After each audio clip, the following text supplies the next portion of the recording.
땅에서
할렐루야.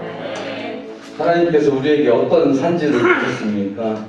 그 산지를 놓고 함께 기도하는 우리들의 영혼이 되기를 소망합니다.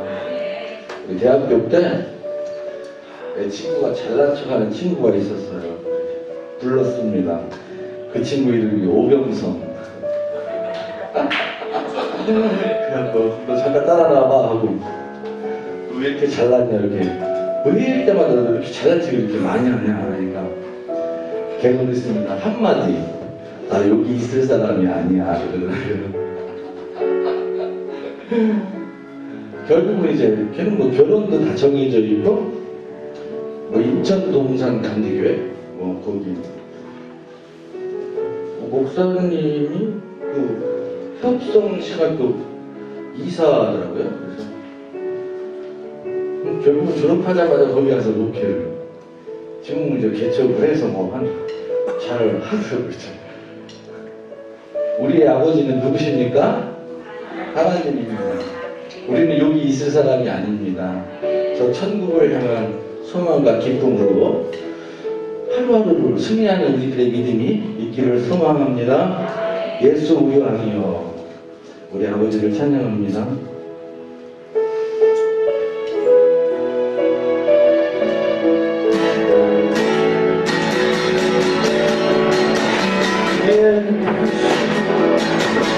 우리 왕이여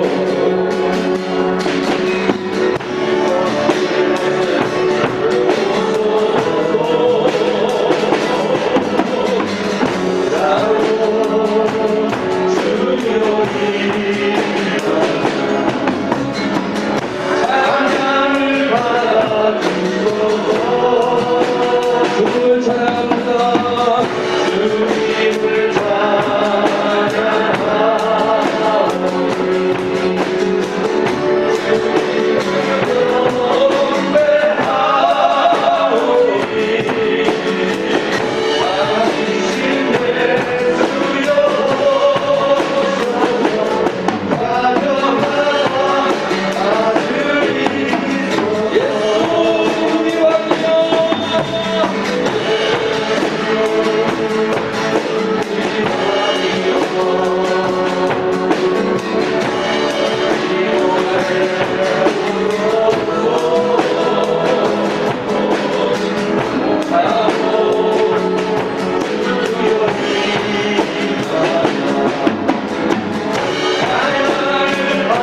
것이 아니요 명예도 아니요 권세도 아니요 십자가 상에 우리를 위하여 돌아가신 하나님의 독생자 예수이심을 우리가 고백하며 하나님 앞에 예배드리기를 원합니다.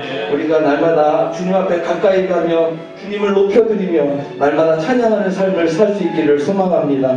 이를 위해 함께 기도하는 시간 갖도록 하겠습니다. 하나님 아버지 감사합니다. 하나님, 우리가 날마다 찬양의 삶을 감사합니다. 살게 하여 주옵소서. 세상을 바라보지 않게 주님 앞에 나아갈 때 왕이신 예수 그리스도를 바라보며 하늘 문을 열어주시고 살아가게 하시고 풍성하는 해 가운데 내 이름을 높여드리는 우리의 삶이 겸손하게 서게 하여 주시고 소망합니다. 세상에 빛을 발하는 삶을 살기를 원합니다. 우리를 붙잡아 주시고 하나님 영광 신령을 아버지 하나님 우리의 삶을 주하여 주시옵소서. 이 자리가 아버지 하나님 은혜의 자리가 되게 하시고 성령의 기름 부으심이 차고 넘치는 시간 되게 역사하여 주시옵소서.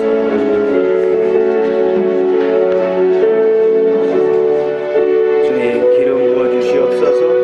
풍성한 은혜 가운데 세워 주시옵소서. 오직 여호와는 그 성전에 계시니 온 땅은 그 앞에 잠잠할지니라 하시니라. 하나님은 영이시니 예배하는 자가 영과 진리로 예배할지니라. 아멘. 다 같이 일어나셔서 찬양합니다.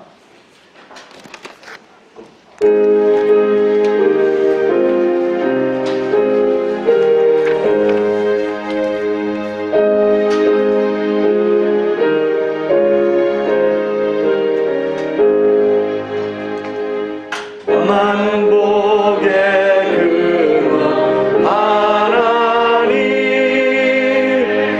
온 백성 찬송 드리고 저천사여 찬송하세. 찬송 성부 성자 성령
축도하시겠습니다.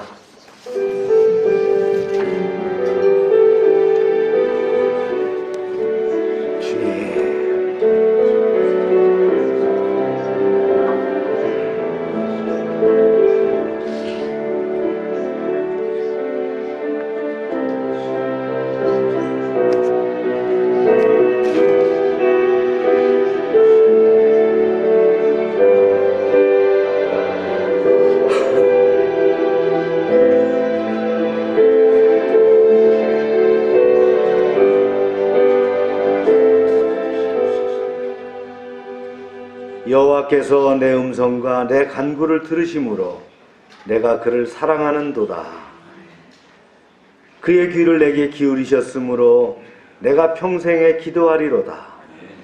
사망의 줄이 나를 두르시고 스올의 고통이 내게 이름으로 내가 환난과 슬픔을 만났을 때에 내가 여호와의 이름으로 기도하기를 여호와여 주께 구하오니 내 영혼을 건지소서 하였도다. 아멘. 말씀으로 우주 만물을 창조하시고 지혜와 권능으로 이 세상을 통치하시는 하나님, 우리의 마음과 뜻과 정성을 모아 찬양과 경배를 드립니다. 만왕의 왕이신 주여, 이곳에 오셔서 우리가 드리는 예배를 흠양하시고 홀로 영광받아 주시옵소서. 오늘도 은혜를 사모하는 모든 성도들에게 진리의 말씀을 들려주시고 상하고 찢긴 마음에는 하늘의 평안과 위로를 더하여 주시옵소서. 그리하여 예배하는 저희들은 성전에 심긴 나무처럼 풍성한 열매를 맺게 하여 주옵소서. 예수님의 이름으로 기원하옵나이다. 아멘.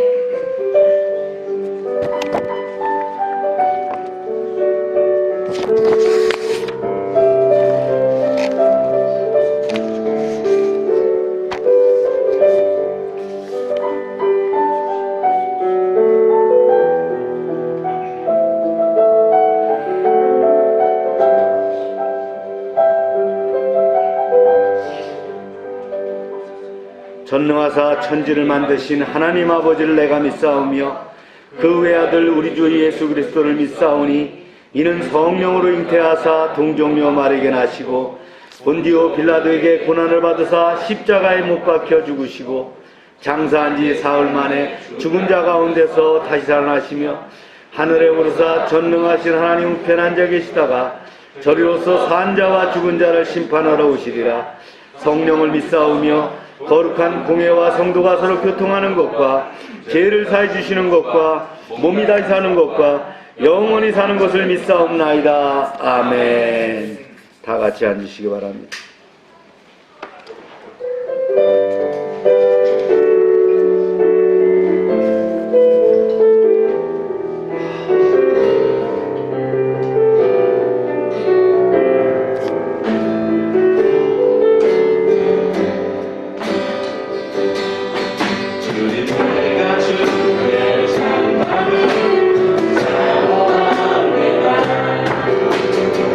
오직 주의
붙들어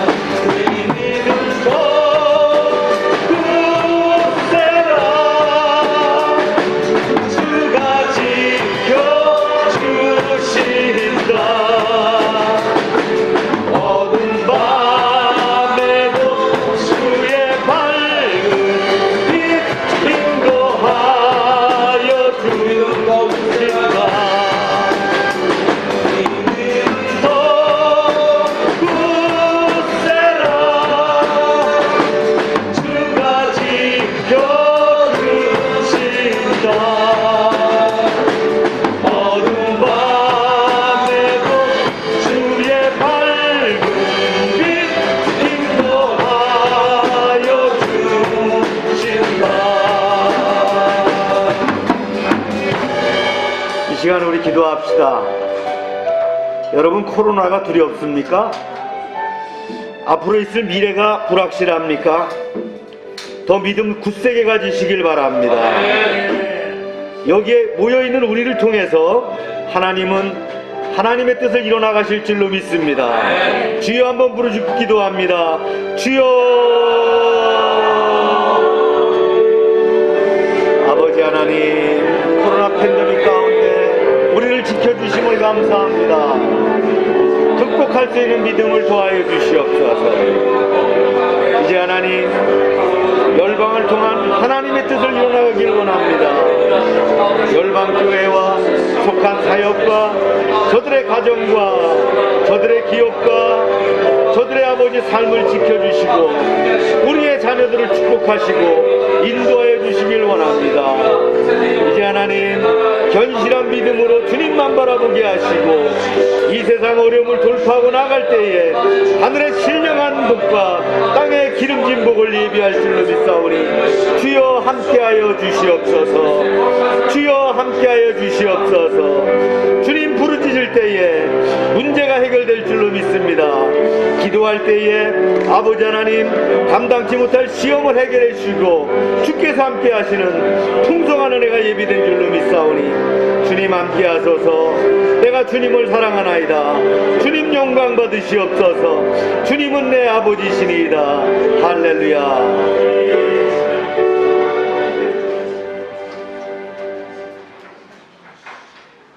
내 영혼아 여호와를 송축하라. 내 속에 있는 것들아 다 그의 거룩한 이름을 송축하라. 아버지, 사랑과 은혜가 충만하신 우리 주 여호와 하나님, 죽을 수밖에 없는 우리의 영혼을 위하여 십자가에서 죽으신 주님의 이름을 감사와 찬양과 경배드리기 원하오니 살아주시옵소서. 아멘. 주님, 이 시간 회개의 영을 내리시어 죄 사함을 얻게 하시고 우리의 회개의 무릎을 통해 진정한 변화를 경험하게 하시고 코로나19로 위축되어 있는 우리의 일상생활에서 하나님의 은혜로 더 기도하게 하시고 예배에 집중하게 하시고 말씀만 붙잡고 날마다 주님 앞에 나올 때 인격적으로 주님을 만나는 기적을 체험하게 하여 주시옵소서. 아멘. 육신과 마음의 질병으로 고통받는 성도들을 붙잡아 주셔서 오직 하나님만을 바라보며 끝까지 소망을 품고 믿음으로 승리하게 하여 주시옵소서. 코로나 때문에 힘들고 어려운 시간 속에서도 하나님을 신뢰하게 하시고 성령님과 인격적으로 교제하여 위로받고 새 힘을 얻게 하여 주시옵소서. 주님, 열방의 사역자들과 성도들이 성령으로 연합하게 하시고 영육 간의 성령 충만함을 허락하시어 온 마음을 다해 헌신하는 신실하고 충성된 제자 군사들이 되게 하여 주시옵소서. 주님, 특별히 우리 열방의 각 가정마다 예배와 기도가 그치지 않으며 치유와 회복의 역사가 나타나게 하시고 주님의 능력이 나타나는 믿음의 명문 가문으로 세워지게 하여 주시옵소서. 말씀 전하시는 목사님께 능력의 전신갑주를 입히시어 말씀 전파하실 때 성령의 기름 부음이 있게 하시고 바람같이 불같이 임하는 능력의 역사가 나타나게 하여 주시옵소서. 지금 예배를 시작하는 시간입니다. 마치는 시간까지 사단마귀 물리쳐 주시고 성령 충만함을 허락하여 주시기를 원하오며 살아계신 예수님의 이름으로 기도드리옵나이다.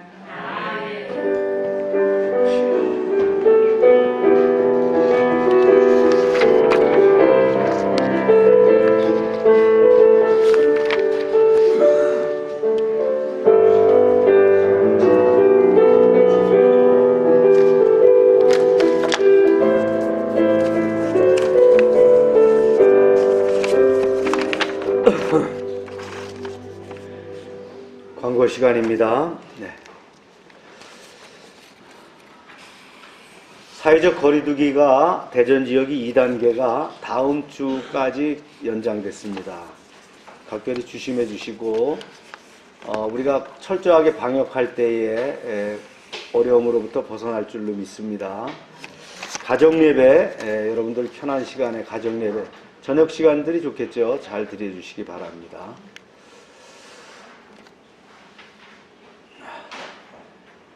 원데이 다니엘 기도회가 23일 금요일날 저녁 8시부터 진행됩니다. 우리가 11월 1일부터 21일까지 다니엘 기도회가 있는데 원데이 다니엘 기도회가 4월 달에 있는 거예요. 기억해 두시고 다음 주 금요일인데 또 함께 참여해 주시기 바랍니다. 대면 비대면 가능합니다. 비대면 신방하고 있는데 여러분들 신청해 주시고요. 다음 주일은 4월 선교주일입니다. 네. 오늘 저녁에는 그 청소년 양육은 오늘 다니엘이 서울 가 있고 또 제가 출타하기 때문에 요번 주는 쉬겠습니다. 우리 청소년들 그 기도 수첩 준비해 왔는데 나눠주면 청소년들은 기도 수첩 잘 정리해서 또 기도 생활에 활용해 주시기 바라고요. 성경 통독 6회기가 이제 지난주까지 마쳤고요. 7회기는 5월 3일부터 시작하도록 하겠습니다. 네. 증축공사를 이제 오늘 아침에도 건축사 대표 오셔갖고 수기를 이제 또 했는데 저희가 이제 구청의 증축을 약 80평방미터 정도를 어플라이해서 지난주에 담당 직원이 와서 현장을 방문하고 갔습니다. 그래서 수기를 했고요. 도로 점유하는 문제 때문에 이제 주차장 일면을 내기 때문에 아침에 이제 건축사 대표님 와서 실측하고 이렇게 갔습니다. 2층 증축과 단열, 그 다음에 3층 절단과 철거 작업을 공사가 이제 우리 어플라이한 것이 전부 다 이제 어드미션 되게 되면 진행하도록 그렇게 하겠습니다. 우리가 설계도상에 지금 2층으로 되어 있는데 3층 건물로 바뀌는 겁니다. 3층에 있는 기존 시설이 전부 현실화되고 또 거기에 따른 법적 규제나 이런 것들을 다 다듬고 하는 것이 되고 총 평수가 약 80평방미터니까 카페 정도만한 건물이 더 이제 우리가 증축되는 그런 부분이 되겠습니다. 위에서 기도해 주시기 바라고요. 지역아동센터 휴관과 긴급돌봄 상황으로 진행하고요. 공동체 사항 역시 이렇게 진행을 합니다. 금년도 우리 캐치프레이즈입니다. 시작. 하나님의 사람아 도전하라. 여러분들이 도전하여 금년에 그 소기의 목적을 달성하시길 바라고요. 오늘 말씀은 다니엘서 2장 31절부터 36절 말씀입니다. 제가 먼저 읽을게요. 왕이여 왕이 한 큰 신상을 보셨나이다. 왕이 한 큰 신상을 보셨나이다. 그 신상이 왕의 앞에 섰는데 크고 광채가 매우 찬란하며 그 모양이 심히 두려우니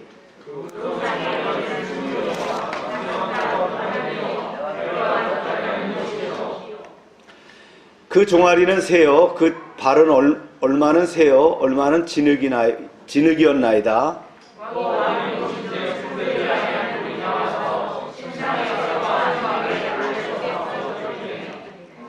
그때에 새와 진흙과 놋과 은과 금이 다 부서져 여름 타작마당에 겨같이 되어 바람에 불려 간 곳이 없었고 우상을 친 돌은 태산을 이루어 온 세계에 가득하였나이다.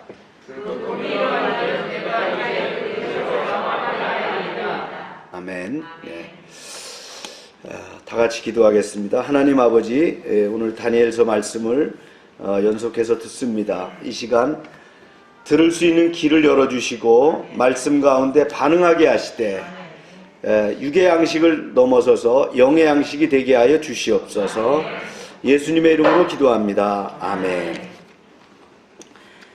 우리는 바벨론의 포로로 잡혀간 다니엘과 그 친구들이 하나님을 위해 살기로 뜻을 정한 것을 보았습니다. 그들은 지혜롭고 겸손하게 자신들에게 닥쳐올 상황에 잘 대처해서 하나님의 은총을 입어서 그 뜻을 관철할 수 있게 되었어요. 하나님은 그들에게 왕궁의 모든 학자와 지혜자들보다 10배나 지혜를 더 주셨어요. 그래서 왕의 관리로 측근으로 등용되는 영광을 입게 되었죠. 포로로 끌려갔다가 진짜 벼락출세를 하는 그런 상황이 됐죠. 위기가 변해서 어떻게 됩니까? 호기가 되었다는 거예요. 기회가 되었어요. 그러나 그게 계속되진 않잖아요. 그 기회는 곧 큰 위기로 변했어요. 그 사건은 뭐냐면 느부갓네살 왕이 꿈을 꿨어요. 난해한 꿈을 꿨는데 어느 누구도 그것을 해석할 사람이 없었다는 거예요. 왕의 심기를 건드렸죠. 왕이 모든 지혜자들을 다 죽이게 이르렀어요. 다니엘도 죽게 됐는데 다니엘은 당당하게 근위대장을 찾아가서 얘기합니다. 왕을 만나게 해달라 그랬죠. 왕을 만나서 얘기합니다. 얼마간 시간을 주시면 내가 그 꿈을 풀겠습니다. 이렇게 얘기를 합니다. 그리고는 이제 친구들에게 얘기합니다. 우리가 함께 기도하자. 중보 기도를 부탁하죠. 근데 하나님께서 다니엘에게 뭘 줍니까? 느부갓네살 왕이 꾼 꿈과 같은 그 환상을 보여주시면서 해석을 알게 해주십니다. 이제 그 내용을 이제 근위대장과 함께 다시 왕에게 가서 이야기하는 과정이 오늘부터 이제 시작되는 내용이 되겠습니다. 하나님의 사람에게 위기는 뭐예요? 변장된 축복이다. 아멘입니까? 여러분들한테 위기가 있습니까? 그럼 변장된 뭐라고요? 축복이다. 믿는 사람에게는 그대로 될 줄로 믿습니다. 자신을 압박했던 바벨론 제국을 향해서 당당하게 이제 하나님의 살아계심을 선포하게 됩니다. 말씀 읽어보겠어요. 시작. 왕이여, 왕이 한 큰 신상을 보셨나이다. 그 신상이 왕의 앞에 섰는데 크고 광채가 찬란하며 그 모양이 심히 두려우니. 한 큰 신상이라 그랬어요. 당시 사람들이 섬기던 특정 우상이 아니고요, 사람의 모습이었다는 거예요. 이처럼 신상이 사람의 모습으로 나타나는 것을 보면 세상의 제국들이 모두 어떻다고요? 인본주의 나라임을 암시하는 그런 뜻이죠. 신상은 크고 광채가 매우 찬란했습니다. 모양이 심히 두려웠어요. 세상 제국이 그렇습니다. 겉보기에는 화려하고 커서 사람들이 기가 죽을 정도죠. 마치 사람들이 많이 모이거나 대형 콘서트장 같은 데 많이 모이잖아요. 대형 경기장에 갔을 때 우리가 이제 압도되잖아요. 그런 것처럼 강대국들은 어떻게 합니까? 경제적인 부를 토대로 핵잠수함을, 또 항공모함을, 차세대 전투기, 이런 현대화된 그런 장비 갖춘 것을 볼 때 어떻게 돼요? 주눅이 들게 된다는 거예요. 그래서 북한도 어떻게 합니까? 어떤 세레모니를 할 때 군사 장비를 다 끌어내가지고 말이죠. 보여주죠. 우리 건들지 마. 우리 이렇게 할 거야. 저도 옛날에 장교를 있을 때, 공수부대에 있을 때는 국군의 날만 되면 맨날 차출이 돼서 가서 짬뿌를 하거나 또 행사를 참석해야 되는 그런 일들인데, 그런 것들이 뭡니까? 바로 이런 것들이야. 데몬스트레이션 하는 거예요. 뭔가 이렇게 보여주는 거예요. 그런데 느부갓네살 왕이 꾼 꿈이 바로 이런 큰 신상이었다는 거예요. 이 사람 모양의 거대한 신상은 훗날 다니엘이 또 하나님께서 그에게 환상으로 보여주게 됩니다. 이제 훗날 얘기하는 거예요. 그 내용이 바로 이런 내용입니다. 앞의 내용과 일치가 되는 거예요. 시작. 다니엘이 진술하여 이르되 내가 밤에 환상을 보았는데 하늘에 네 바람이 큰 바다로 몰려 불더니 큰 짐승 넷이 바다에서 나왔는데 그 모양이 각각 다르더라. 큰 바다는 세상을 얘기합니다. 여기서 네 짐승이 나오는데, 짐승 넷이 나오는데 세상의 제국들을 상징한다는 거예요. 그런데 하늘에서 바람이 바다로 몰려 불더니 네 짐승이 나왔다라는 거예요. 이 세상의 역사를 주관하는 이가 누구라고요? 하나님이라고 하는 뜻이에요. 하나님이 권세를 주시면 세상의 제국들이 일어나는 것이고, 권세를 앗아가시면 어떻게 합니까? 무너지는 것이다. 이 세상의 모든 제국들, 나라가 세워지고 망하는 것도 하나님의 주권적인 역사라는 거예요. 이제 신상 모습을 구체적으로 성경에서는 이렇게 얘기를 했어요. 시작. 그 우상의 머리는 순금이요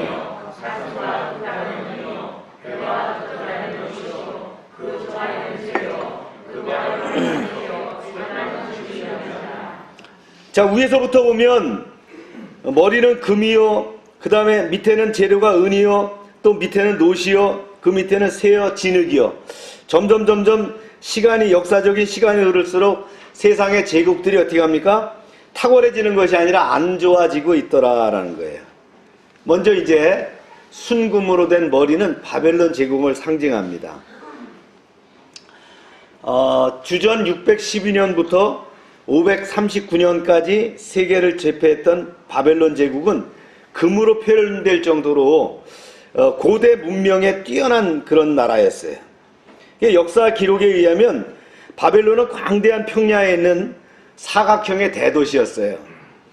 그런데 이 성 전체를 말이죠, 어떻게 했냐면 90km나 되는 그 도성을 말이죠, 축성을 해서 쌓았어요. 여기에는 100개의 청동 대문을 달았어요. 그리고는 90km나 되는 성 주변에는 그 해자를 만들었어요. 해자들하는 거는 그 인공 호수를 얘기합니다. 인공 호수를 쭉 만들어 갖고 침투하지 못하도록 했다는 거예요. 그리고 도시 중앙에는 유프라테스 강이 흐를 수 있도록 아름답게 정비된 도시였다.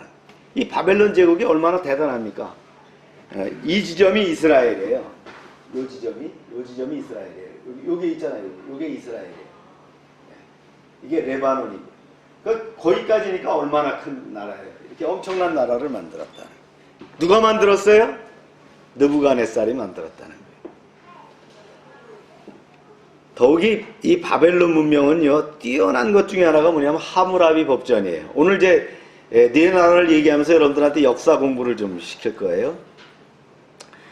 강력한 중앙 집권을 만들기 위해서 어떻게 합니까? 이 하무라비 법전이 필요했다는 거예요. 국가 운영의 법전, 마치 모세의 율법과 같은 그런 하무라비 법전을 그들은 가지고 있었다는 거예요. 특히 사회적 약자를 보호하고 상처받고 피해받은 사람들에게 대한 법적인 지위나 정의를 담고 있는 아주 상당히 선진화된 그런 법체계를 가지고 있었다라는 거예요. 세계를 제패했던 그 전 나라가 누구냐면 아수르입니다. 그들은 무시무시한 군사력으로 주변 약소국들을 아주 잔혹하게 밟았어요. 아수리아라고 하는 나라죠. 그들은 어떻게 합니까? 점령지 주민들을 또 병사들을 억지로 어떻게 합니까? 혼인을 시키는 거예요. 다른 나라와 혼인을 시켜갖고 민족 그 혼혈들을 만드는 거예요. 그런 나라가 이스라엘에 있었다 그러죠. 어디였어요? 예? 사마리아입니다. 예. 그래서 혼혈 정책에 의해서 다른 나라 사람들이 이주시켜갖고 강제로 뭘 만들어요? 혼혈 민족을 만들어놨다. 이스라엘 사람들은 거기를 굉장히 싫어했잖아요. 예수님도 남쪽으로 이동할 때는 거길 피해서 가셨어요. 요단강 건너서 이렇게 가셨단 말이죠. 반면에 신흥국으로 부상한 바벨론은 정책을 바꿨어요. 각 나라에서 엘리트들을 데려다가 교육을 시켜서 그런 나라로 다시 돌려보내서 통치하게 됩니다. 이렇게 교육한 친바벨론 지도자들은 각 속국에 배치해서 오랫동안 안정되게 나라를 다스리게 했다는 거예요. 그래서 바벨론 제국의 키워드는요, 통치의 키워드는 뭐냐면 에듀케이션, 교육이었어요. 철저한 바벨론 이데올로기 교육을 통해서 통치 지역 사람들은 정신적으로 지배하도록 그렇게 했다는 거예요. 다시 말하면 뭘 했다고요? 사상교육을 시켰다는 거예요. 아주 무서운 전략이죠. 이 사상교육을 잘 시키는 그런 그 이데올로기가 있어요. 어디에요? 예, 북한 공산주의자들이 그런 교육을 잘 시키잖아요. 그러나 바벨론의 민족주의 교육에도 불과하고 그들은 70년 뒤에 사라지게 됩니다. 이 바벨론식 정신교육이 아무리 강해도 어떻게 해요? 하나님의 말씀으로 무장된 다니엘은 무너뜨릴 수 없었다는 거예요. 바벨론의 멸망 뒤에는 여전히 다니엘은 살아남아있는 것을 볼 수 있어요. 다니엘이 승리한 것을 볼 수 있다는 거예요. 이 바벨론의 또 다른 키워드가 하나 있어요. 리더십입니다. 32절에 보니까 순금머리라 그러잖아요. 금머리. 예. 이제 38절 다시 한번 볼게요. 시작. 사람과 들짐승과 공중의 새들 어느 곳에 있는 것을 막론하고 그것을 왕의 손에 넘기시며 다스리게 하셨으니 왕은 곧 금머리니라. 느부갓네살은요 금머리라고 했어요. 다니엘이 이렇게 얘기한 거예요. 어떻게 합니까? 왕과 제국을 같이 일어나해서 얘기를 했어요. 금머리라고요. 왜요? 그로 인해서 바벨론 대제국이 세워졌어요. 걸출한 지도자 없이 위대한 제국이 이루어질 수 없죠. 특히 바벨론은 느부갓네살이 43년간 통치하면서 이 나라를 만들었어요. 주변 강대국을 격파하고 영토를 거대하게 넓혔습니다. 그뿐만 아니죠. 정치, 경제, 사회, 과학, 문화, 건축 모든 부분에서 찬란한 문명의 꽃을 피우게 했어요. 우리나라로 치면 말이죠. 이제 정치적인 안정 기반으로 영토를 확장해 나갔던 군주, 고구려에 누가 있어요? 광개토대왕, 그죠? 그 다음에 이조 시대엔 누가 있었어요? 세종대왕이 있었잖아요. 마치 광개토대왕과 세종대왕을 합해놓은 그런 왕이 느부갓네살이었다라는 거예요. 다니엘은 느부갓네살 왕의 통치 대상이 사람뿐만 아니라 들짐승과 또 어떻게 했어요? 새들과 전부 다 포함했다는 거예요. 그의 권력이 천하를 호령할 정도로 대단했다는 걸 나타내는 거예요. 그러나 다니엘은 이런 엄청난 군주인 느부갓네살에게 왕보다 훨씬 높은 보좌에 누가 계시다고 얘기하고 있어요? 하나님이 앉아 계시다는 걸 얘기합니다. 말씀을 볼까요? 시작. 그 꿈이 이러한즉 내가 이제 그 해석을 왕에게 아뢰리이다. 왕이여 왕은 여러 왕들 중에 왕이시라. 하늘의 하나님이 나라와 권세와 능력과 영광을 왕에게 주셨고 그랬어요.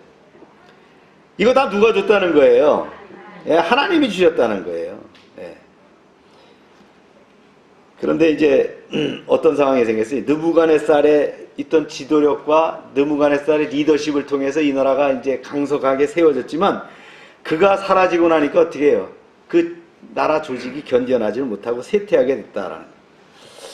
7장 4절에 보면 그런 말이 나와요. 날개가 뽑혔고 또 땅에서 들려서 사람처럼 두 발로 서게 함을 받았으며 그랬어요.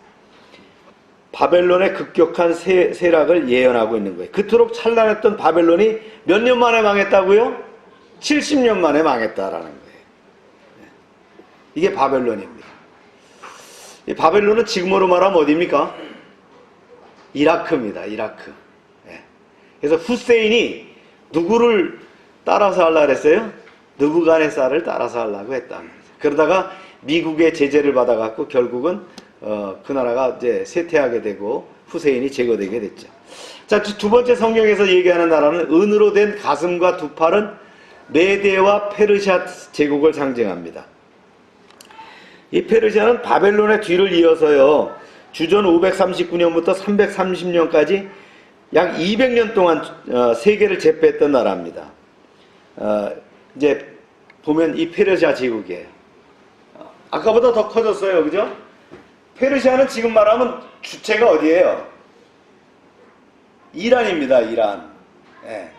이란으로부터 시작해가지고 이 바벨론, 즉 이라크를 포함해갖고 어디까지요?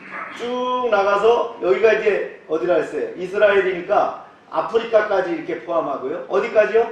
터키까지 이렇게 장악을 했다는 거예요. 페르시아가.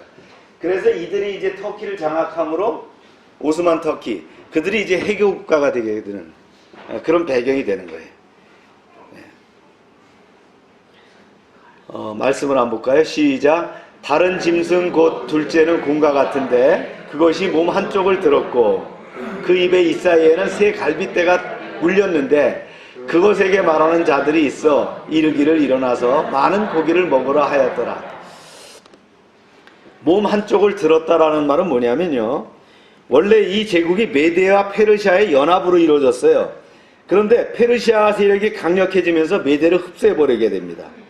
원래 메데가 페르시아를 눌렀는데 순식간에 반전을 시켜버립니다. 이 반전을 시킨 사람이 누구냐? 바로 고레스 왕이에요. 유명한 정복자 고레스. 이쪽 근동에서는요, 느부갓네살도 대단하지만 느부갓네살보다 또 한 수 위인 사람이 또 누구예요? 고레스입니다. 그래서 고레스는 세 번의 정복 전쟁을 거쳐요. 바벨론을 이기고요, 리디아를 이기고요, 애굽을 부십니다. 여기서 세 갈빗대라고 하는 나라는 바로 이 세 나라를 먹었다는 거예요. 원래 페르시아, 이란 사람들이 가난했어요. 그런데 그들이 정복 전쟁을 통해 갖고 어디를 먹게 돼요? 리디아를 먹게 돼요. 리디아가 부자거든요. 그래서 많은 고기를 먹을 것이라고 얘기한 것이 바로 그런 거예요. 당시 페르시아의 제국은요, 총 면적이 지금 미 합중국 대륙을 전체를 합친 것만큼 컸어요. 대단한 거죠. 인구도 그 당시에 2천만 명 정도가 됐다는 거예요. 그냥 고레스 왕이라는 사람이 대단한 사람인 거예요. 그래서 페르시아의 그 통치의 키워드는 뭐냐면요, 뭘까요? 숫자였어요. 넘버. 경제적인 수치와 인구 수치가 그 나라의 힘을 말해주잖아요. 페르시아는 황금의 제국이라고 할 정도로 많은 재산을 국고에 보유하고 있었어요. 항상 동원 가능한 군대가 얼마나 됐냐? 100만 명이나 됐다는 거예요. 그들이 말이죠, 수백 척의 함선과 70만의 대군을 동원해 가지고는요, 그리스 원정 전쟁을 나갑니다. 그래서 고레스 왕의 이름이 키루스라고 하는 거예요. 그래 영화 300에서 나오는 왕이 나오죠? 그게 고레스입니다. 네. 그래서 바벨론은 어떻게 했어요? 점령지 엘리트들을 억지로 끌고 와서 바벨론 정신 무장을 시켰어요. 정신교육을 시켰어요. 그들은 키워드가 교육이라 그랬잖아요. 그래서 모든 점령국을 바벨론의 정신 문명과 종교를 강요한 반면에 어떻게 했어요? 그러다 보니까 점령국의 원성을 샀어요. 그래서 고레스는 어떻게 했느냐? 다른 점령지의 문화와 종교를 존중하는 관용 정책을 펴게 됩니다. 포로로 잡혀온 이스라엘 백성들을 대거 이스라엘로 돌아가게 되는 거예요. 그래서 고레스 왕 때 뭐가 이루어지는 거예요? 바벨론 포로로 갔던 자들이 다시 돌아오게 되는 역사가 이루어지게 되는 거예요. 이것도 하나님이 하신 거죠. 비교적 관대한 정책으로 페르시아는 이 바벨론보다 말이죠, 바벨론보다 3배나 길게 나라를 통치한 약 200년 동안 나라를 이끌어가다가 결국 또 누구에게 넘어가게 돼요? 그리스 알렉산더에게 넘어가게 된다는 거예요. 숫자의 교만으로 가득 찼던 페르시아의 모습은 오늘날 우리 안에도 있음을 우리가 부인할 수 없어요. 그렇죠? 사실 숫자만큼 비교하고 과시하기 쉬운 수단이 어디 있어요? 우리나라의 국내 총생산 GDP, 또 국민 총생산 GNP, 화폐의 가치, 군대 숫자, 보유하는 핵무기, 전투기의 숫자, 그것이 곧 그 나라의 국력을 이야기하잖아요. 사람과 사람을 비교할 때도 어떻게 합니까? 키와 나이와 연봉이 얼마나 예민한 문제인가요? 그리고 그 숫자에 따라서 순식간에 보이지 않는 서열이 정해진다는 거예요. 특히 자본주의 사회에서는 더욱더 그러잖아요. 뭐 공산주의 더한 것 같아요. 그러나 하나님께서는 우리에게 숫자의 교만에 빠지지 말라고 말씀하셨어요. 하나님이 명령하시지 않은 이상 함부로 숫자를 세지 말라고 했어요. 다윗 왕도 자신의 왕국이 얼마나 대단한지 함부로 인구조사를 하다가 하나님의 진노를 경험하게 되잖아요. 하나님께서는 당신의 말씀대로 행하면 적이 침략해도 어떻게 한다 그랬어요? 5이 100을 쫓아내고 100이 만을 쫓을 거라고 이렇게 말씀해 주셨어요. 또 이사야서에 보면 그랬죠. 그 작은 자가 1000명을 이루겠고 그 약한 자가 강국을 이룰 것이다. 머리 숫자를 믿지 말고 누구를 믿으라고요? 하나님을 믿기 바랍니다. 결국 페르시아가 망한 거는요, 인해 전술로 인해서요, 페르시아는 모래성처럼 무너지게 됩니다. 그 다음에 나타난 나라가 누굽니까? 이제 노수로 된 배와 넓적다리를 상징하는 헬라 제국이 나타납니다. 말씀을 한번 볼게요. 시작. 왕을 드이어 왕보다 못한 나라가 일어날 것이요, 셋째로 또 녹 같은 나라가 일어나서 온 세계를 다스릴 것이며. 여기서 녹 같은 나라는 온 세계를 다스린다 그랬어요. 이 알렉산더가 등장하는데 주전 333년부터 주전 63년까지 270년 동안 제패를 해요. 앞에 바벨론은 몇 년? 70년. 그 다음에 페르시아는 몇 년? 200년. 그 다음에 헬라는요? 270년. 이제 헬라 제국은 최초로 서방인 유럽에서 시작해서 동방으로 뻗은 나라예요. 그게 좀 차이가 납니다. 이렇게 말이죠. 그리스로부터 시작해갖고 이쪽으로 동쪽으로 나와갖고 다 차지해버렸어요. 알렉산더 대단하죠. 네. 성경에는 이렇게 표현하고 있어요. 시작. 그 후에 내가 또 본즉 다른 짐승 곧 표범과 같은 것이 있는데 그 등에는 새의 날개 넷이 있고 그 짐승에게 또 머리 넷이 있으며 권세를 받았더라. 여기에 표범 같은 동물은 누굴 얘기합니까? 알렉산더 제국을 얘기하는 거예요. 표범은 잔인하고 민첩한 사냥꾼이잖아요. 알렉산더가 몇 살에 시작하냐면 23살에 이 젊은 왕이 되어갔고요. 10년 만에 메데 페르시아 영토를 다 정복해버립니다. 4개의 머리와 4개의 날개도 정확한 예언이죠. 알렉산더가 33살에 젊은 나이로 요절합니다. 그 후에 4명의 부하들이 그 제국을 4개로 나눠갖게 되는 거예요. 그래서 4개의 머리와 4개의 날개 이렇게 나오는 거예요. 알렉산더의 그 헬라 제국의 키워드, 경영의 키워드는 뭐냐? 퓨전입니다. 융합. 예. 알렉산더는 동방의 오리엔트 문화와 그리스 문화를 섞어서 세대 최고의 말이죠. 헬라 문화를 만들어가게 되는 거예요. 알렉산더는 싸움만 잘하는 전쟁광은 아니었어요. 그런 최고의 지성인 아리스토텔레스를 스승으로 모시고 학문에 증진했던 사람입니다. 그런 정령지의 그 학자와 기술자들을 우대했고요. 가는 곳마다 매우 규모가 큰 도서관을 세우기도 했어요. 강제 혼혈 정책을 밀어붙였던 아수르와는 달리 알렉산더는 그리스인과 페르시아인들 사이에 자연스러운 결혼을 장려해서요. 세계 동포주의를 이루어갑니다. 그 결과 헬라 문명은 인류 문명을 꽃이라고 할 만큼 찬란한 문명의 꽃을 피워내게 됩니다. 그리스의 건축, 여러분 아시죠? 그 다음에 미술, 도자기, 조각, 지금까지 사람들의 경탄을 자아나게 하는 그런 것들이 이런 문화에 의해서, 퓨전에 의해서 만들어졌다는 거예요. 동방과 서양이 잘 조합됨으로 이런 것들을 만들었다는 거예요. 또 그 당시에 그 아르키미데스나 피타고라스 같은 쟁쟁한 수학자, 과학자들이 나왔고요.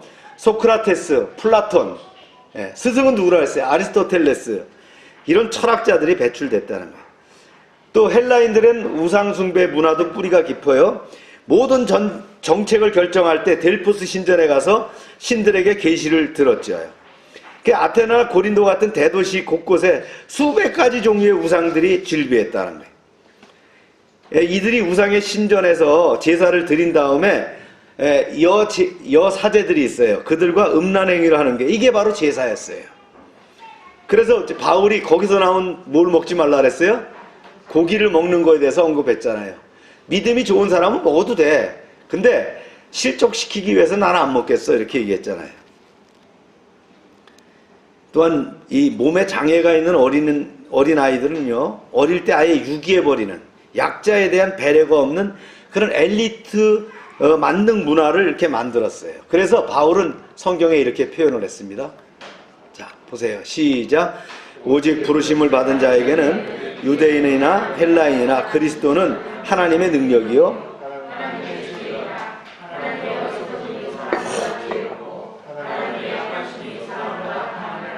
하나님의 어리석음이 사람보다 지혜롭고 하나님의 약하심이 사람보다 강하다는 거예요. 너무 인본주의로 나가지 말아라. 그런 얘기예요. 인본주의의 극치인 헬라 제국의 영광은 이어서 등장하는 로마에 의해서 자리를 양보하게 됩니다. 헬라인들과 같은 지적 교만이 우리 안에 있다면 우리가 회개해야 됩니다. 모든 지혜 위에 뛰어나신 예수 그리스도 앞에 우리는 완전히 굴복할 수 있어야 된다. 할렐루야. 그 다음에 등장하는 나라가 어디라고요? 새로 된 다리를 가진 그 로마 제국이 등장하는 거예요. 말씀 읽어봅니다. 시작. 넷째 나라는 강하기가 새가 틀이니 새는 모든 물건을 부서뜨리고 이기는 것이라. 새가 모든 것을 부수는 것 같이 그 나라가 문 나라를 부서뜨리고 찌을 것이라. 찌을 것이며. 신체 가운데 가장 강력한 것이 뭐예요? 종아리를 의미할 수 있잖아요. 그죠? 사람들이 이게 영어로 딘이라고 이게 허벅지가 든든해야 되는 거예요. 그죠? 그리고 이 종아리가 단단해야지 잘 뛰게 된다는 거예요. 아멘입니까? 새로 된 다리. 주전 63년경부터 본격적으로 역사에 등장해서 세계를 제패한 네 번째 제국이 로마입니다. 이제 환상 가운데 다니엘은 이렇게 봤어요. 시작. 내가 환상 가운데에 그 다음에 본 넷째 짐승은 무섭고 놀라우며 또 매우 강하며 새로 된 큰 이가 있어 먹고 부서뜨리고 그 나머지를 발로 밟으며 이 짐승은 전의 모든 짐승과 다르고 또 10뿔이 있더라. 10뿔 짐승이 나옵니다. 이 10뿔이라는 건 뭘 의미합니까? 로마가 그렇게 큰 권세를 가졌다는 거예요. 이게 어디서 많이 들어본 10뿔 아니에요? 어디 나와요 또? 우리 계시록 강의할 때 배웠잖아요. 10뿔. 예. 로마는 원로원 중심으로 공화정 체제를 갖추고요. 황제에게 모든 권력이 집중된 왕정 체제를 번갈아 가면서 운영했어요. 그래서 원로원과 민의 시스템이 있어서 이것이 이제 현대와 갖고 어떻게 합니까? 영국과 미국의 상하원 시스템을 만들게 됐죠. 이 로마 제국의 키워드는 뭐냐? 관용입니다. 톨런스라고 하는 관용. 로마 동전을 보면 한쪽에는 왕의 얼굴을 새겼고 한쪽에는 관용이라는 글자를 새겼어요. 로마인 이야기를 쓴 그 시오노 나나미는 특별히 이 로마인들은 특별한 뭐 어떤 재능이 없었다는 거예요. 이탈리아 사람들은 뭐 별다른 재능이 없었는데 어떻게 500년 이상 역사적으로 강력한 나라를 만들 수 있었을까? 그것이 뭐냐? 관용이라는 거예요. 적대국들이라 할지라도 점령국이라 할지라도 모든 것들을 흡수하고 포용했다는 거예요. 그게 사실인데요. 로마는 알렉산더가 닦아놓은 헬라 제국의 언어와 철학, 군사, 운영 시스템을 착실하게 배우고요. 점령국에서 사용하는 무기나 전법도 바로바로 배워서 응용했어요. 각국의 기술자들을 우대하고요. 끊임없이 과학기술을 발전해 나가고 개발해 나갔어요. 그래서 500년 동안 유지할 수 있었다는 거예요. 그런데 로마는 관용만 베푼 것은 아니에요. 강한 힘과 파괴적인 성향이 드러난 무자비한 모습도 있었어요. 이걸 어디다 썼어요? 7장 7절에 보니까 먹고 부서뜨리고 그 나머지를 발로 짓밟으며 참 이런 나라였다는 거예요. 또 상징적으로 저항하는 적들은 어떻게 해요? 무자비하게 그 짓밟기로 유명한 나라였다는 거예요. 에베소서 6장에 보면 그 전신무장이 나오잖아요. 그때 로마의 그 방패와 뭐가 나니까 검이 나오잖아요. 검이 짧아요. 창은 길고 검은 짧고. 짧아야 잘 휘두르잖아요. 그들이 그 신발부터 시작해갖고 투구까지 말이죠. 전쟁에 유용했다. 이게 전부 어떻게 해? 퓨전에서 나왔는데 그들은 퓨전이면서도 다시 톨런스인데 톨런스면서도 어떠느냐? 관용이면서도 어떠냐면 어떻게 해요? 무자비한 면이 있었다는 거예요. 반란이 심했던 예루살렘을 멸망시킬 때 어떻게 했어요? 일부러 예루살렘을 성을 포위한 채 2년 동안 가만 놔뒀어요. 다 굶어 죽였죠. 그러다가 심지어는 막 애를 낳은 애까지 나눠야 되는 그런 아주 비참함을 만들었어요. 그리고는 포로로 10만 명을 잡아다가요, 유대인들을 콜로세움 노동자로 만들었어요. 여러분들 로마에 가면 웅장한 콜로세움이 있는데 그 유대인들이 10만 명이 끌려가서 그거 만들었어요. 공사가 끝나는 날 나머지 사람들 다 죽였어요. 잔인하죠. 이 로마의 인구가 3분의 1이 노예입니다. 짐승처럼 사고 팔렸고요. 주인 마음대로 그들을 학대하고 죽였어요. 그들이 바로 로마인들이. 로마는 유럽과 아시아, 아프리카 전역을 지배하면서 언어를 헬라어와 라틴어로 통일했어요. 네. 전부를 다 먹은 거예요. 완전히 그냥. 유럽까지 싹 먹었어요. 대단한 나라죠. 그래서 해적과 산적들을 소탕하고 사방의 길을 연결했어요. 정보와 사람, 물건이 활발하게 오고 가게 했어요. 무역이 가능하게 했어요. 그래서 만들어진 걸 뭐라고 해요? 단어를 뭐라고 하죠? 우리가 팍스 로마나라고 얘기합니다. 우리도 팍스 코리아를 이뤄가야 될 줄로 믿습니다. 우리가 남북 통일을 하고 자 팍스 코리아가 될 때 골드만삭스가 예언했듯이 말이죠. 세계를 제패하는 나라가 될 수 있다는 거예요. 누구의 이름으로? 예수 이름으로. 할렐루야. 네. 그래서 예수님이 이제 출생하셔서 로마 시대에 나오셨기 때문에 이들이 만들어놓은 도로를 통해서 로마의 시스템을 통해서 전 세계로 뭐가 나가도록 했다고요? 복음이 번지도록 했다라는 거예요. 근데 영원할 것 같았던 대제국 로마도 AD 476년 게르만족의 침입으로 마침내 멸망하게 됩니다. 에드워드 기본이 쓴 로마 제국의 세망사를 보면 그들 로마인들의 그 내부 도덕적인 그 부패가 굉장히 심했어요. 힘든 일은 다 누가 해요? 노예들이 하는 거예요. 밤낮 화려하게 파티를 합니다. 그들 보면요, 문신에다가 머리 가발도 쓰고 별짓 다 하고 살아요. 그러면서 먹던 것을 토하면 새 음식을 또 먹어요. 씨를 집어넣어 갖고 또 토해군 또 먹고. 상류층 사이에서는 불륜과 동성애, 치정살인이 도를 넘었어요. 이러한 내부 지도층의 정신적 타락이 마침내 로마를 붕괴하게 됐다. 이 로마 제국의 멸망에 나오는 그 에드워드 기본이 쓴 책에 보면 그런 내용들이 나오게 됩니다. 부패하면 안 돼요. 절대 권력은 어떻게 한다? 부패합니다. 명심해야 돼요. 절대 권력은 부패하는 거예요. 다 잡았다고 하면 안 되는 거예요. 적당한 견제가 중요하다. 하나님 경고하셨죠. 시작. 여호와께서 이와 같이 말씀하실 때 지혜로운 자는 그 지혜를 자랑하지 말라. 용사는 그 용맹을 자랑하지 말라. 부자는 그 부함을 자랑하지 말라. 자랑하는 자는 이것을 자랑할지니 곧 명철하여 나를 아는 것과 나 여호와는 사랑과 정의와 공의를 땅에 행하는 자인 줄 깨달으니라. 나는 이 일을 기뻐하노라. 하나님의 말씀이라. 말씀을 명심해야 될 것 같아요. 그 다음에 이제 밑에 하부가 나오죠. 새와 진흙으로 된 발가락과 발, 그죠? 이거는 세상의 종말까지 어떻게 해요? 계속 흥했다가 망했다 명멸하는 나라들을 상징합니다. 말씀 다시 봅니다. 시작. 왕께서 그 발과 발가락이 얼마는 토기장의 진흙이요 얼마는 새인 것을 보셨은즉 그 나라가 나눌 것이며 왕께서 새와 진흙이 섞일 것을 보셨은즉 그 나라가 새같이 든든함이 있을 것이나. 새와 진흙이 된 발과 발가락. 이게 철의 제국 로마가 분열하고 난 다음에 세상 종말까지의 나라들이 어떻게 하냐. 철과 진흙이 섞인 것처럼 나타난다는 거예요. 이거 어떤 사람은 EU, 유럽연합이라고 얘기하는데 그런 건 아니고요. 로마 제국이 멸망한 다음에 비잔틴, 오스만 투르크, 중국의 여러 왕조들, 스페인, 영국, 독일, 프랑스 여러 나라들이 나옵니다. 이런 것들이 막 나오는데 이런 것들을 얘기한다는 거예요.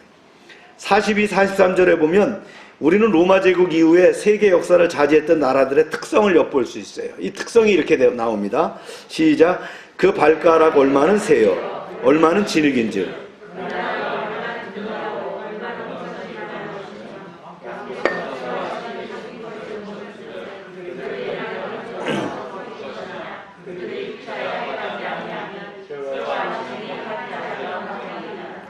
그러니까 어떤 나라는 강해지고 어떤 나라는 약해질지를 말해주고 있는데요. 강대국과 약소국이 함께 섞어 살아가는 거예요. 43절에 나타나듯이 이 나라들은 여러 인종이 혼합되어 있는 국민을 가지게 되고 어떻게 됩니까? 또 인종과 문화와 언어가 다른 이들이 끊임없이 대립하고 분열하는 모습이 나타난다는 거예요. 또한 이 내부적으로도 극심한 분열을 겪어댄다. 1980년대에 이르러 갖고 소련이 어떻게 됩니까? 공산주의의 그 종주국가 같은 소련이 글라스노스트, 페레스트로이카 이런 것 때문에 어떻게 합니까? 분열되게 되죠. 공산주의가 무너지자 소련 연방에 있던 여러 소수 민족들이 독립을 선포하고 갈라지게 되는 거예요. 구소련이 다 갈라져 버렸잖아요. 그리고는 서로 이제 첨예하게 대립했고요. 왜냐하면 공산주의라고 하는 것이 붙잡고 있었지만 이것이 독재로 숨을 못 쉬게 하다 어떻게 됩니까? 결국은 인종과 나라들 간의 해묵은 갈등으로 이게 갈라지게 되더라 그런 얘기예요. 중국이 가장 두려워하는 것이 그거예요. 56개 소수민족으로 이루어졌기 때문에 지금 계속 그걸 누르고 있지만 언젠가는 갈라지게 된다는 거예요. 그걸 제일 두려워하고 있죠. 이게 이제 예언상으로 봤을 땐 바로 이제 이런 새와 진흙이 섞여 있는 그 모습으로 보여졌다. 여기서 드디어 이제 심판자 예수 그리스도가 본문에 등장합니다. 말씀 볼까요? 시작. 또 왕이 보신즉 손대지 아니한 돌이 나와서 신상의 새와 진흙에 발을 쳐서 부서뜨리매. 손대지 아니한 돌, 사람이 손대지 않았다는 거예요. 땅에서 만든 돌이 아니에요. 원문에는 어떻게 합니까? 하나님의 산 시온에서 잘려서 날라왔어요. 둥둥 떠갖고 날라왔다. 이 돌을 날게 하는, 움직이게 하는 원동력은 사람이 아닌 하나님이시라는 거예요. 마지막 날에 세상의 모든 제국들을 친히 심판하실 분이 하나님이시라는 말이죠. 그리고 이 돌이 바로 누구예요? 예수 그리스도라는 거예요. 신약에 이렇게 나와 있죠. 시작. 건축자들이 버린 돌이 모퉁이 돌이 되었다. 코너스톤이 되었다는, 우리로 말하면 추춧돌이 되었다는 거예요. 사람들이 알아보지 못하고 증오하고 핍박하며 십자가에 못 박아 죽인 예수님, 그분이 구약 성경에서 그토록 말하던 만세반석 코너스톤이었다는 거예요. 이 돌이 날라와서 신상의 발을 쳐서 부서뜨렸다는 거예요. 이때 움직이지 못하는 신상은 거짓이 되고 유한하며 죽어있는 세상의 속성을 상징한다는 거예요. 그리고 그 발을 쳐서 부서뜨린 뜨인 돌, 즉 움직이는 돌의 역동성은 부활하신 살아계신 예수님의 생명력을 상징한다. 할렐루야. 이 거대한 신상이요, 이 뜨인 돌의 일격에 순식간에 무너졌어요. 부서져 버리고 말았어요. 모든 나라들이 다 멸망하게 됐다는 거예요. 바벨론, 페르시아, 그리스, 그 다음에 로마, 전부 다 세전에서 역사의 뒤안길로 사라졌다는 거예요. 그 나라들은 다 사라진 것이 아니라 어떻게 해요? 뜨인 돌에 의해서 무너졌어요. 그냥 자절로 무너진 게 아니라 어떻게 했어요? 뜨인 돌에서 무너졌다는 거예요. 이건 하나님의 심판을 예표합니다. 예. 한 본문을 보면 이렇게 나와 있어요. 시작.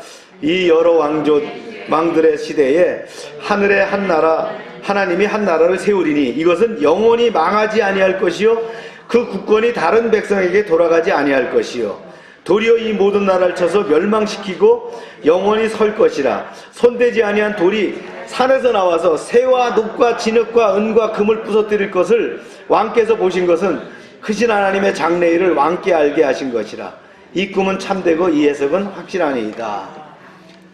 여러분, 우리가 다니엘서 보면서 뜨문뜨문 봤죠? 예. 이제 자세히 보니까 어떻게 여긴 하나님의 역사가 말이죠. 이 제국들의 흥망선세가 다 나와 있잖아요. 여러 왕들의 시대란 어떻게 합니까? 로마 제국으로부터 그리스도 재림까지의 기간 동안 흥망성쇠를 겪은 나라들과 지배자들을 지칭한다. 예.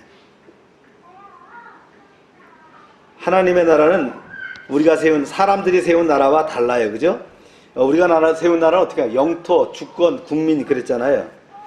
하나님의 영이 다스리는 백성들을 통해서 확장되게 하셨다는 거예요.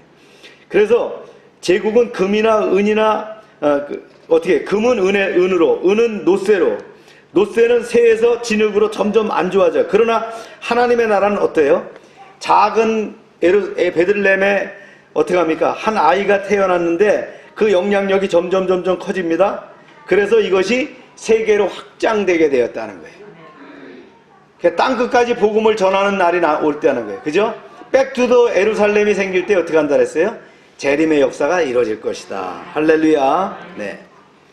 35절에 이렇게 명시했습니다.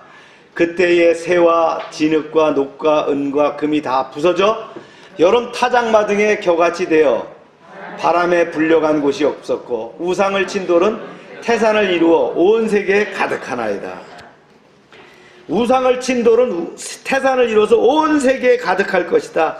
즉 세상의 나라를 무너뜨리신 예수 그리스도는 완전히 승리를 거두고 하나님 나라가 완성되고 온 우주를 다스릴 것이다.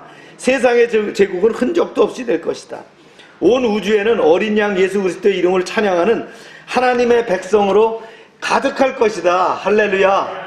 그 요한계시록에 이렇게 나오는 거예요. 이 일 후에 내가 보니 시작.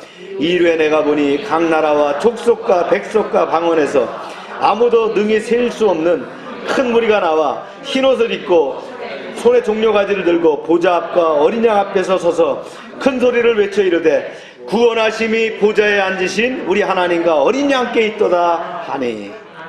네. 여러분 신구약이 다 연결되어 있잖아요. 그죠? 네. 우리가 이제 뉴스를 보면서 북한의 핵 문제를 어떻게 하지? 통일이 언제 되지? 이게 한미관계가 왜 이렇게 불안하지? 이런 질문하고 있지 않습니까? 그러나 이보다 더 중요한 게 있어요. 나는 역사의 주관자이시며 심판자이신 예수 그리스도를 삶의 주인으로 모시고 살고 있는가라는 거예요.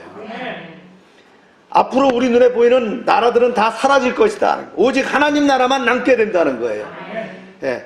팍스 로마나 팍스 아메리카가 아니라는 거예요. 영원한 하나님 나라가 있을 것이다라는 거예요. 그때 예수 그리스도를 삶의 주인으로 모시지 않는 사람은 하나님의 백성이 될 수 없어요. 그들은 영원히 천국 잔치에 제외된 채 심판을 받게 될 것이다라는 거예요. 다니엘과 이제 세 친구들 얘기가 다시 돌아가서 나와요. 예. 다니엘이 꿈을 다 해석해 줬어요. 얼마나 놀랬겠어요. 예. 18살 소년이 왕이 꿈을 얘기한 것도 아니에요. 얘기도 안 하고 다 사람만 죽였잖아요. 그런데 다니엘이 다 얘기하는 거예요. 얼마나 놀랬겠어요. 100% 이해를 못해도 어떻게 해요? 하나님이 분명히 살아계신다는 걸 알게 됐죠. 다니엘을 통해서 흘러나오는 그 하나님의 위엄과 영광과 지혜에 완전히 압도되고 말았어요. 가슴이 떨리고 간이 오그라들었어요. 두려움이 온몸에 엄습했어요. 이래서 느부갓네살이 이렇게 나옵니다. 이에 시작. 이에 느부갓네살 왕이 엎드려 다니엘에게 절하여 명하여 예물과 향품을 그에게 주니라.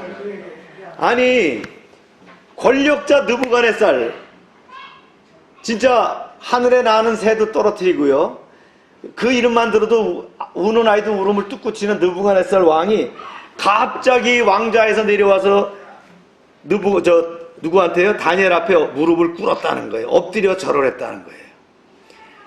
사람을 무릎 꿇은 거를 본 적은 있지만 느부갓네살이 무릎 꿇는 건 처음 봤잖아요. 누구한테? 18살밖에 안 되는 포로로 잡혀온 유다 출신 다니엘 앞에서 무릎을 꿇었다는 거예요. 그 앞에 있었던 문무백관들이 얼마나 놀랬겠어요. 느부갓네살 왕은 다니엘에게 항복한 것이 아니라 다니엘의 하나님 앞에 완전히 항복한 거예요. 다니엘은 아무 배경도 없지만 그가 온전히 하나님을 섬겼기 때문에 제국의 최고 권력자의 절을 받게 됐다는 거예요. 하나님께서는 하나님을 높이는 자를 높이실 줄로 믿습니다. 왕은 다니엘에게 어떻게 해요? 예물과 향품을 줬어요. 예.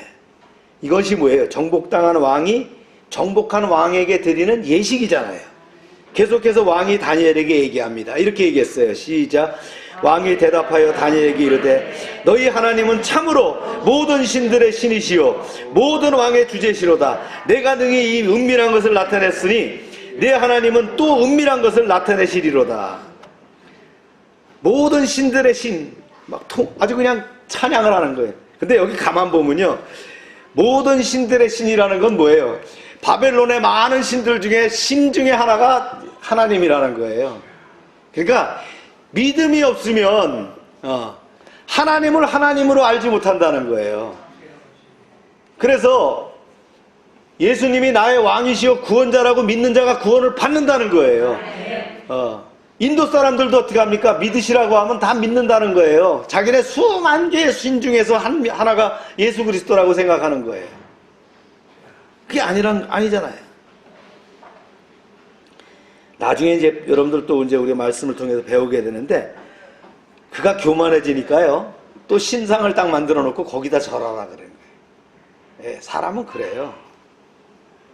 왕은 다니엘에게 하여튼 큰 보상을 줍니다. 시작. 왕이 이에 다니엘을 높여 귀한 그를 세워 다니엘 온 지방을 다스리게 하며 또 바벨론 모든 지혜자의 어른을 삼으며 귀한 선물을 많이 줬다는 거예요. 부자가 되게 했다는 거예요. 진짜 뭐 몇만 평의 땅을 줘서 영지를 주고요, 주택과 수많은 보석과 말과 하인을 기본적으로 줬을 거다. 최고의 부자가 됐을 거예요. 그러고는 모든 지혜자의 어른이 되게 됐다. 지금으로 말하면 명문대학의 총장이나 영국 왕립 아카데미 원장급에 해당되는 지위도 줬다는 거예요. 그런데 아무도 이 일을 제기하는 사람이 없었어요. 청문회도 없어요. 그냥 임명됐어요. 그냥 그 자리에서 임명됐다는 거예요.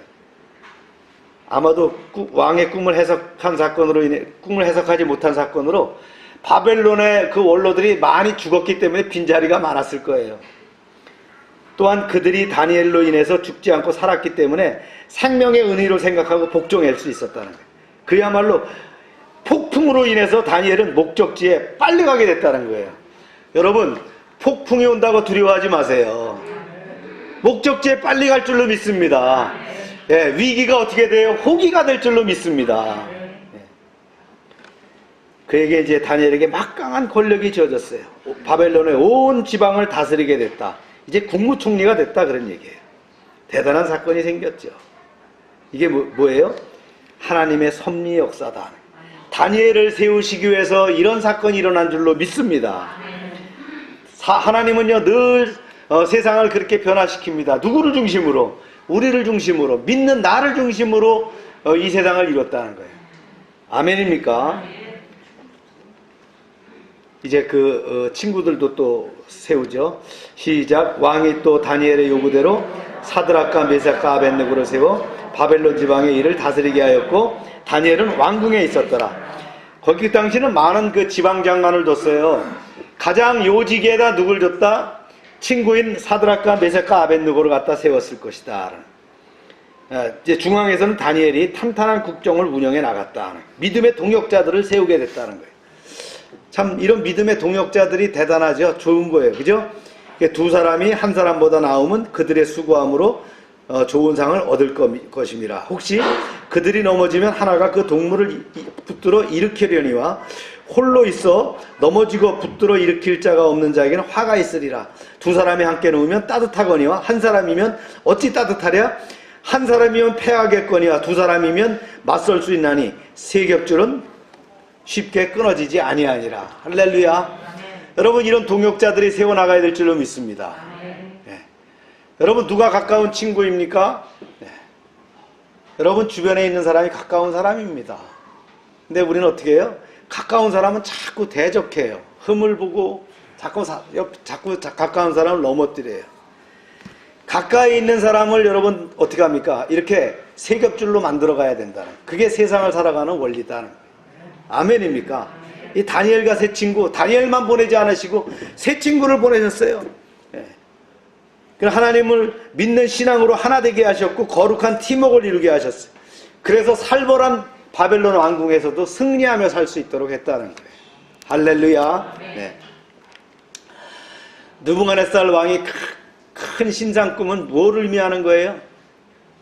세계 역사를 얘기하는 거예요. 이거를 알게 하셨다. 다니엘을 통해서 왕의 꿈을 해석하게 하신 그 하나님의 뜻이 뭡니까? 네. 포로로 간 다니엘이지만 다니엘을 높이고 세 친구들을 높이기 위해서 이런 꿈을 꾸게 하셨어요. 그리고 다니엘과 이제 이 꿈을 해석하고 난 다음에 어떻게 대접을 받게 됐어요? 국무총리가 되고 통치자가 되게 하셨다. 하나님은 어떠한 상황과 역경 가운데서도 우리를 붙잡아 주시며 능하신 손으로 인도하실 줄로 믿습니다. 기도합시다. 참 좋으신 하나님, 지난 한 주간도 눈동자처럼 지켜주심을 감사합니다. 오늘은 다니엘서 2장 3번째 말씀을 나눴습니다. 느부갓네살 왕의 꿈을 다니엘이 명석하게 해석함으로 하나님이 역사하심을 증거하였습니다. 이 세상은 하나님이 주관자이십니다. 이 세상은 우리에게 하나님 나라에 들어가기 위한 훈련장을 우리에게 주셨습니다. 그런데 무지한 우리는 이 세상이 전부라고 알고 무지하게 살아가고 있습니다.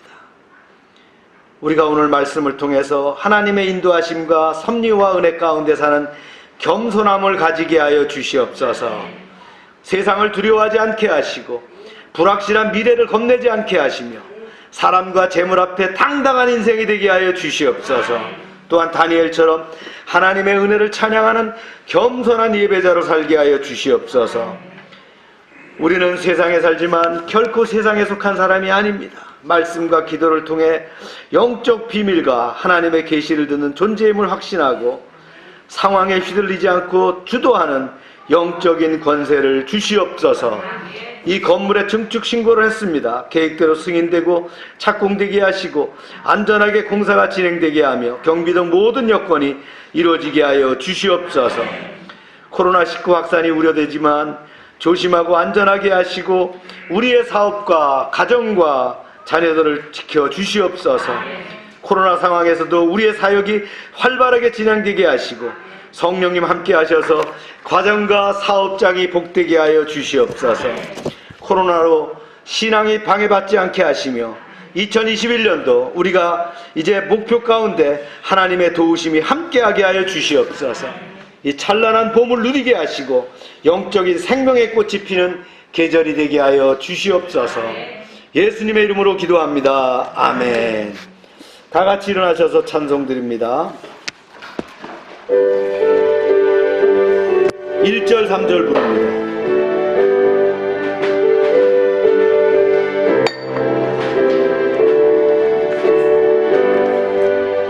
환난과 핍박 중에도 성도는 신앙 지켰네.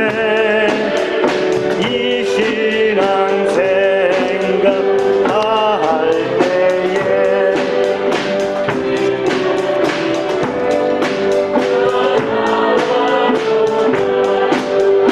성도의 신앙 따라서 죽도록 충성하겠네. 성도의 신앙 본받아 원수도 사랑하겠네. 인자한 언어 행실로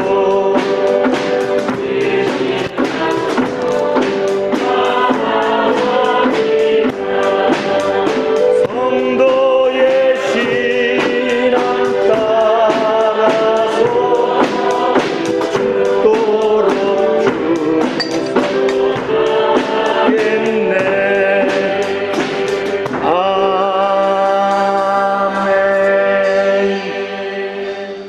하나님 아버지, 우리의 연약함을 주님 지키시고 치료하여 주시옵소서.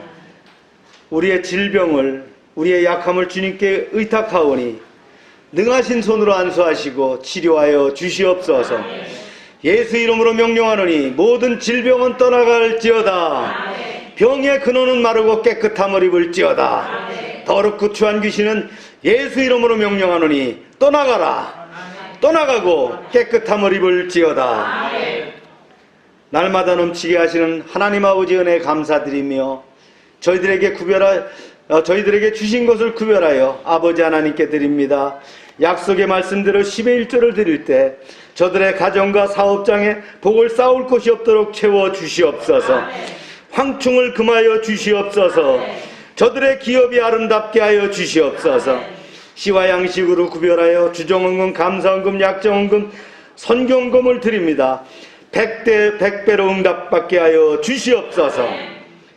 하나님, 여호와의 말씀을 삼가 듣고 그 모든 명령을 지켜 행하는 백성들을 축복하사 세계 모든 민족 위에 뛰어나게 하여 주시옵소서. 하나님의 말씀에 순종하면 모든 복이 우리에게 미칠 줄로 믿습니다. 성읍에서도 복을 받게 하시고 들에서도 복을 받으며 몸의 소생과 토지의 소산과 짐승의 새끼와 우양의 새끼가 복을 받으며 광주리와 떡반죽 그릇이 복을 받으며 들어와도 복을 받고 나가도 복을 받게 하시며 저들이 한 길로 왔지만 7길로 도망가게 하여 주시옵소서. 하나님께서 우리를 위하여 하늘의 아름다운 보고를 열어사 우리의 땅에 때를 따라 비가 내리게 하시고 우리의 손으로 하는 모든 일에 복을 주셔서 많은 사람들에게 구워주며 나누게 하시고 항상 위에 있게 하시고 아래에 있지 않게 하여 주시옵소서. 저희 드리는 이 물질 하나님이라는 데 귀하게 쓰임받게 하시고 쓰이는 곳마다 놀라운 하나님의 영광이 드러나게 하여 주시옵소서. 이제는 우리 주 예수 그리스도의 은혜와 하나님 아버지의 크신 사랑과 성령의 교통하심이 지금부터 영원토록 함께 하시기를 축원하옵나이다. 아멘.